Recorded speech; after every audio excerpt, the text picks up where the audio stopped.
మనందరికీ తెలుసు, ఏప్రిల్ 5న ఎంతో ప్రాముఖ్యమైన దినం. లోకమంతా ఘనంగా జరుపుకుంటున్న ఈస్టర్ పునరుద్ధాన దినం. అవును, ఇది క్రీస్తు యేసుకు జై కొట్టే సమయం.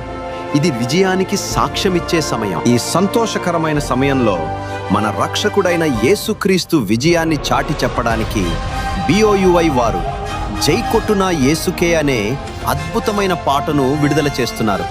మరణపు ముళ్ళును విరిచి సమాధిని గెలిచిన మన దేవునికి ఈ పాట ద్వారా మనమందరం కలిసి జయధ్వానాలు చేద్దాం. ప్రియమైన వారలారా, మన తండ్రి అయిన దేవుని ప్రేమను, క్రీస్తు యేసు త్యాగాన్ని ఇంకా ఎరుగని వారందరికీ ఈ పాటను షేర్ చేయండి. రక్షణ సువార్తను ప్రతి హృదయానికి చేరవేద్దాం. చీకటిలో ఉన్న వారందరినీ దేవుని వెలుగు వైపుకు మళ్ళిద్దాం. రండి, ఏకస్వరంతో చాటి చెబుదాం, జై కొట్టున యేసుకే జై. దేవుడు మిమ్మల్ని మరియు మీ కుటుంబాలను దీవించి ఆశీర్వదించునుగాక. ఆమేన్.